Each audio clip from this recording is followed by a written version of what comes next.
Hello, welcome to another episode of who asks why. आज के episode की शुरुआत हम एक कबीर के दोहे से करेंगे। काल करे सो आज कर, आज करे सो अब, पल में प्रलय होएगी, बहुरी करेगा कब। आई थिंक हम सब ने ये दोहा सुना है और इस दोहे का क्रक्स ये है कि यार काम तो बहुत हैं ज़िंदगी में, लेकिन फोकस और कमिटमेंट हर बार एक लेवल पे आके लास्ट मिनट पे ही शुरू होती है। So, today's topic is about procrastination, which is delaying things to the point that it becomes impossible to ignore, and how to overcome this. Everybody on this earth is a procrastinator. Yes, you heard it right. हर कोई हम में से procrastinator है, और क्यों है उसका biological reason है। उसका कोई मोटिवेशन का रीज़न नहीं है, उसका कोई स्किल से लेना देना नहीं है, वो प्योरली बायोलॉजिकल है। तो अगर आप पूछते हो कि यार बड़े बड़े सेलिब्रिटीज़, बड़े बड़े cricketer, successful people, Elon Musk, Jeff Bezos, Adani, Ambani, Modi ji, क्या कभी ये लोग भी ऐसे बोलते होंगे कि यार आज नहीं करते हैं ना ये मीटिंग, ये कल कर लेते हैं, या अगर इस मीटिंग की ज़रूरत हो तो नहीं करते हैं, अच्छा तुमने मुझे बोला था, हाँ कल करके देता हूँ। आई थिंक हर कोई करता है, और उसका रीज़न बहुत ही सिंपल है। अगर आप ह्यूमन डेवलपमेंटल हिस्ट्री को देखोगे तो हम जब मंकी से एप से होमोसेपियंस बने, मतलब बंदर से इंसान बने, और अब तो हम होमोसेपियंस बन गए हैं, तो हमारा ब्रेन के दो बड़े हिस्से डेवलप हुए। पहला हिस्सा, जब हम एनिमल्स थे तो हमारा एक एनिमलिस्टिक ब्रेन है which is responsible for our fight and flight responses, कि अगर कोई ऐसी सिचुएशन आ जाती है तो हमें भागना है या लड़ना है। तो ये एक बेसिक सर्वाइवल इंस्टिंक्ट है, और ये हमारे ब्रेन का एक बहुत बड़ा हिस्सा है। जैसे जैसे हमारी जेनेटिक इम्प्रूवमेंट हुई, जैसे जैसे हमारी जेनेटिक चेन बेटर होती रही, सो हमारे अंदर जो मेटामॉर्फोसिस आया स्पेसिफिकली हमारे ब्रेन के अंदर, वो आया कि हमारा प्री फ्रंटल कॉर्टेक्स डेवलप हुआ। प्री फ्रंटल कॉर्टेक्स का मतलब है सोचने समझने की शक्ति, the logical brain. So logical brain उसके साथ बड़ा होता गया। तो हमारे दिमाग में दो चीज़ें हैं, एक एनिमलिस्टिक ब्रेन, एक प्री फ्रंटल कॉर्टेक्स जो लॉजिक है। अब कोई काम मिला, बेशक वो एग्ज़ाम हो, सबमिशन हो, कोई जॉब पे आपको डिलीवरी है, 1 महीने का टाइम मिला, 30 दिन। आज हमें टाइम मिला कि यार बॉस आपको ये करके देना है, या आपको इस एग्ज़ाम में अपीयर होना है, या आपका ये स्पेसिफिक एग्ज़ाम आज है। तो हमारे ब्रेन ने फटाफट कैलकुलेट किया, हमारे लॉजिकल ब्रेन ने एक बड़ा सिंपल सा मैप बना दिया विच इज़ फ्यूचरिस्टिक, कि ठीक है पहले 5 दिन में ये करेंगे, अगले 10 में ये करेंगे, फिर 5 में करेंगे, लास्ट के 10 दिन में रिवाइज करेंगे, क्लोज करेंगे, 2 दिन पहले रेडी हो जाएंगे। आई थिंक सबकी ऐसी इच्छा और चाहत है कि एक दिन ऐसा टाइम आएगा कि जब हम एग्जाम में जाएंगे और हम सब कुछ पढ़ के गए, सुबह बुक भी नहीं खोलेंगे, या किसी दिन मेरी प्रेजेंटेशन है, मैं सिर्फ कैब में बैठ के फटाफट जस्ट स्लाइड्स देखूंगा यार, या स्लाइड्स देखूंगी कि मुझे क्या प्रेजेंट करना है, and I am all ready, I just work on my self. I think ये कभी नहीं होता होगा। और अब हमारा एनिमलिस्टिक ब्रेन भी है जो लॉजिकल ब्रेन से तो बड़ा है, तो वो क्या बोल रहे हैं भाई, एनिमलिस्टिक ब्रेन के पास सिर्फ 3 एजेंडा है, which is easy, fun, now. कि क्या चीज़ आसान है, किस चीज़ में मज़ा आएगा, कौन सी चीज़ अभी है। देखो आप समझो, आप पीछे जाओ, एनिमलिस्टिक ब्रेन का सिंपल सा कॉन्सेप्ट है, वो एक सर्वाइवल ब्रेन है। अगर आप आज से 1 लाख साल पहले जाओगे, आपके पास कोई डिसीजन मेकिंग का लोड ही नहीं है, आपको फ्यूचर प्लान ही नहीं करना। आपको सुबह उठना है, उठ के चेक करना है कि मैं जिंदा हूँ, कोई दिक्कत नहीं है, मेरे हाथ पैर चल रहे हैं, मैं उठा, मुझे भूख लगी है, मुझे खाना खाना है। मुझे खाना क्या खाना है, मुझे 4 चीज़ें पता है जो मुझे खानी है। आप वहाँ गए, वो बेरीज ली, अगर प्री हिस्टोरिक ह्यूमंस हंट करते थे, उन्होंने हंट किया, आया, पकाया, खाया, सो गए, सेफ जगह देख के सो गए। कान और आंख थोड़ी सी खुली रखी कि कोई आवाज़ आई, झाड़ी में कोई हलचल हुई तो बस फाइट और फ्लाइट, कि मेरे से बड़ा जानवर है या मेरे से छोटा जानवर है। Think about it. इस चीज़ को छोड़ के आपका एनिमलिस्टिक ब्रेन को किसी चीज़ से कोई मतलब नहीं है। फिर जैसे जैसे हम ज्ञानी हुए, जैसे जैसे हम बड़े हुए, हमने अपनी ज़िंदगी में बहुत सारी कॉम्प्लिकेशंस डाल दी। Most importantly the complications of future, the complications of planning, the complications of big picture, the complications of does it make sense or not। वो है आपका लॉजिकल ब्रेन। तो जब भी हमें कोई भी काम मिलता है तो ये लॉजिकल ब्रेन और एनिमलिस्टिक ब्रेन एक दूसरे से बढ़ जाते हैं। अब लॉजिकल ब्रेन को ओवर पावर करने के लिए एनिमलिस्टिक ब्रेन के पास बहुत सारी चीज़ें हैं, और वो कंटिन्यूसली कान में वही बोलता है, ईजी, फन, नाउ। 1 महीना है, इंस्टाग्राम देख लेते हैं, 1 महीना है, मूवी देखाते हैं, इस वीकेंड ट्रिप मार आते हैं, फ्रेश होके वापस आके फिर करेंगे। Why? Because it is continuously trying to tell your body and mind that it's great to be in the present, and because of that we continue to enjoy that easy fun now, easy fun now. Cycle चलता रहता है, easy fun now, easy fun now, easy fun now, and then comes a point जहां पे आपके animalistic brain को भी survival instinct on करना पड़ता है। क्यों? क्योंकि प्रेशर है, डेंजर सेंस हो जाता है। वो डेंजर परसेप्शन का डेंजर है, फिजिकल डेंजर नहीं है, लेकिन परसेप्टिव डेंजर है कि अगर ये काम नहीं हुआ तो देयर आर कॉन्सिक्वेंसेस, अगर आपने ये नहीं किया तो ये हो जाएगा। And that is when the panic sets in. और जब पैनिक आता है तो वो एनिमलिस्टिक ब्रेन बड़े चुपचाप वो सारी रिस्पॉन्सिबिलिटी उठा के आपके प्रीफ्रंटल कॉर्टेक्स को दे देता है कि ये लो जी, आप ज्ञानी दिमाग हो, आप रखो, आप फ्यूचर प्लान करते हो, फ्यूचर 2 दिन बाद है, ये लो जी रैशनल माइंड, अब इसका कुछ करो। And that is when we start to get on to do that activity. और उस तेज़ी में हम फिजिकल हार्डशिप से भी गुजरते हैं, मेंटल हार्डशिप से भी गुजरते हैं, हम अपना पूरा 100% एफर्ट नहीं कर पाते, क्वालिटी रह जाती है। And then there is a lingering feeling always कि यार I could have done it better. This is the crux of procrastination, and this happens to every single human being on earth. There is nobody who does not go through it.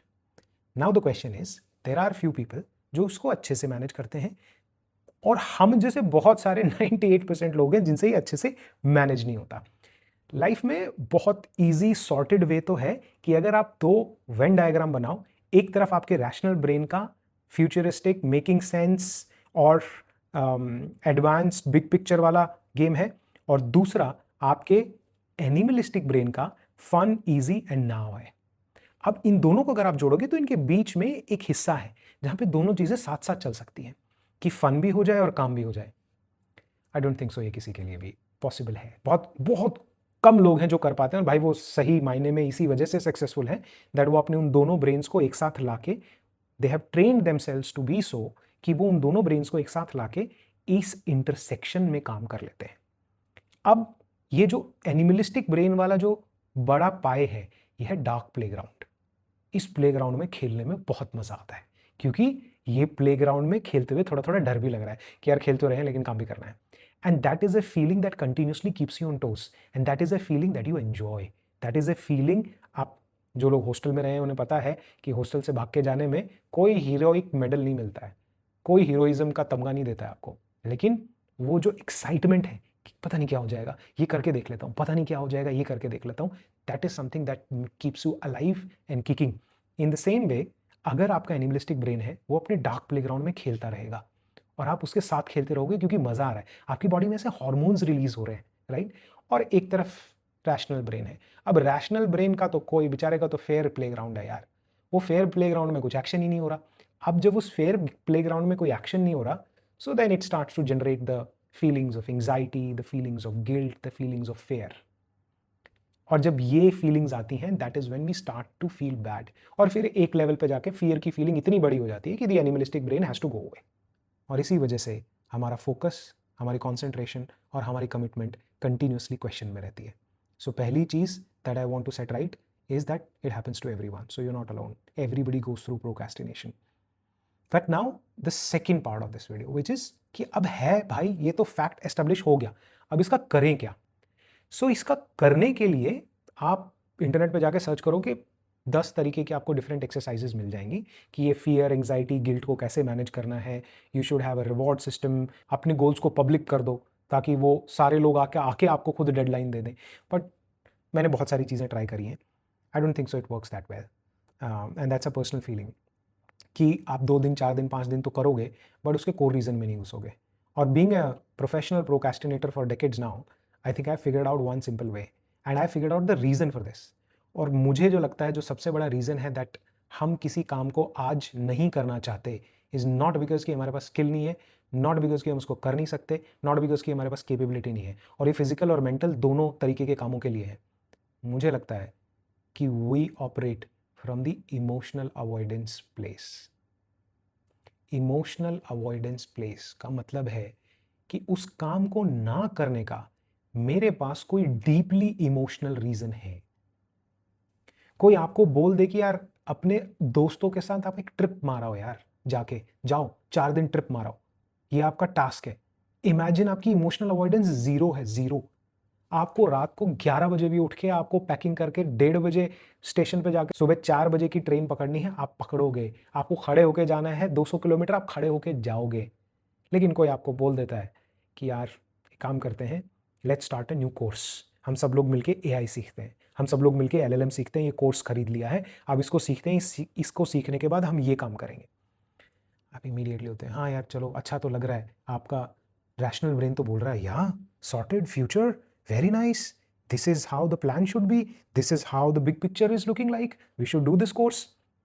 But एक core level पे emotional avoidance है, क्योंकि AI तो मुझे पसंद ही नहीं है, क्योंकि टेक्नोलॉजी से तो मेरा कोई लेना देना नहीं है, और अगर है भी, और अगर इट इज़ जस्ट बिकॉज मेरी जॉब के कुछ पैसे बढ़ जाएंगे उसके लिए मैं ये करूँ, तो शायद मैं मे बी में ऑपरेट कर रहा हूँ। That is emotional avoidance. आप मन से नहीं कर रहे हो उस चीज़ को। नाउ ये कहना बड़ा इजी है कि यार सब कुछ ही तो इमोशनल अवॉइडेंस हो सकता है, नहीं। So here is where I will stop you and I will tell you कि यार एक छोटी सी अपने लिए एक्सरसाइज करके देखो कि अपने पिछले 10 ऐसी चीज़ें जहां आपको लगा कि आपने प्रोक्रेस्टिनेट किया, और प्रोक्रेस्टिनेशन बाय द वे हर चीज़ में है, आपके रिलेशनशिप्स में है, आपके काम में है, आपकी पढ़ाई में है, आपकी डेली फिजिकल एक्टिविटीज़ में है, बहुत बेसिक चीज़ में है। इस चीज़ में भी प्रोक्रेस्टिनेशन है कि मुझे अपने किसी दोस्त को फ़ोन करना है, इस चीज़ में भी प्रोक्रेस्टिनेशन है कि मुझे अपनी फैमिली को बाहर लेके जाना है। ऐसी अगर आप लिस्ट बनाओ, 10 चीज़ें लिखो, उसमें 10 चीज़ें, उन 10 चीज़ों में से क्या आप 2 चीज़ों के सामने ये लिख सकते हो that why did I emotionally avoid it.